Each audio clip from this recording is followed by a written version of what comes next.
Luke chapter 9. When Jesus had called the 12 together, he gave them power and authority to drive out all demons and to cure diseases. And he sent them out to proclaim the kingdom of God and to heal all those who were ill. He told them, "Take nothing for the journey, no staff, no bag, no bread, no money, no extra shirt. Whatever house you enter, stay there until you leave that town.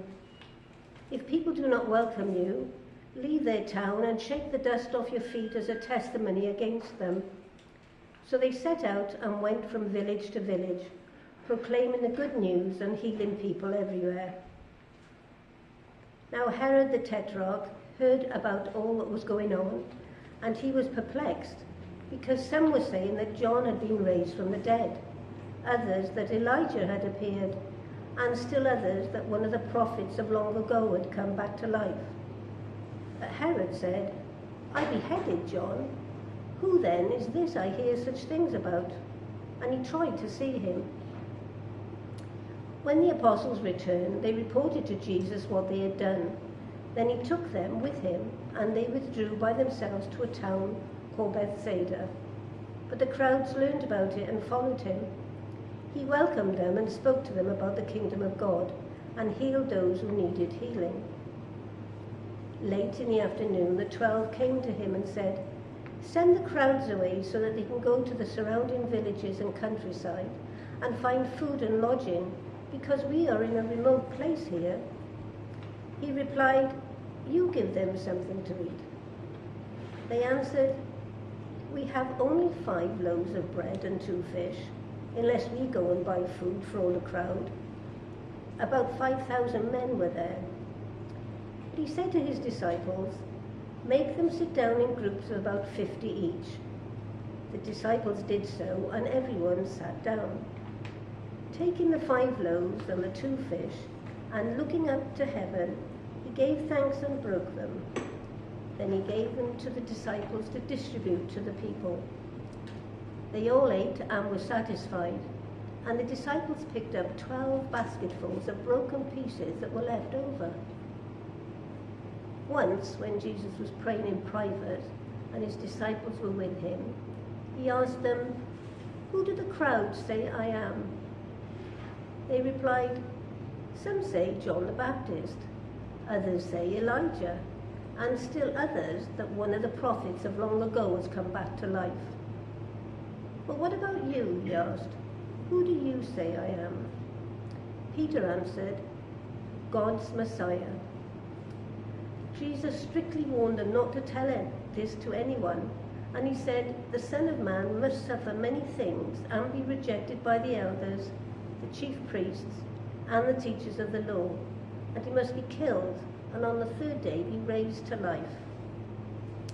Then he said to them all, "Whoever wants to be my disciple must deny themselves and take up their cross daily and follow me. For whoever wants to save their life will lose it, but whoever loses their life for me will save it.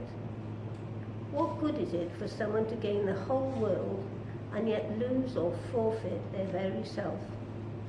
Whoever is ashamed of me and my words, the Son of Man will be ashamed of them when he comes in his glory and in the glory of the Father and of the holy angels. Truly I tell you, some who are standing here will not taste death before they see the kingdom of God." About 8 days after Jesus said this, he took Peter, John, and James with him and went up onto a mountain to pray. And as he was praying, the appearance of his face changed, and his clothes became as bright as a flash of lightning. 2 men, Moses and Elijah, appeared in glorious splendor talking with Jesus, and they spoke about his departure, which he was about to bring to fulfillment at Jerusalem. Peter and his companions were very sleepy, but when they became fully awake, they saw his glory and the 2 men standing with him. As the men were leaving Jesus, Peter said to him, "Master, is it good for us to be here? Let us put up 3 shelters, one for you, one for Moses and one for Elijah. He did not know what he was saying. And while he was speaking, a cloud appeared and covered them, and they were afraid as they entered the cloud. A voice came from the cloud saying, "This is my son, whom I have chosen. Listen to him." When the voice had spoken, they found that Jesus was alone. The disciples kept this to themselves and did not tell anyone at that time what they had seen. The next day, when they came down from the mountain, a large crowd met him. A man in the crowd called out, "Teacher, I beg you to look at my son, for he is my only child. A spirit seizes him and he suddenly screams. It throws him into convulsions so that he foams at the mouth. It scarcely ever leaves him and it's destroying him. I begged your disciples to drive it out, but they could not." "You unbelieving and perverse generation," Jesus replied. "How long shall I stay with you and put up with you? Bring your son here." Even while the boy was coming, the demons threw him to the ground in a convulsion. But Jesus rebuked the impure spirit, healed the boy, and gave him back to his father. And they were all amazed at the greatness of God. While everyone was marveling at all that Jesus did, he said to his disciples, "Listen carefully to what I'm about to tell you. The Son of Man is going to be delivered into the hands of men."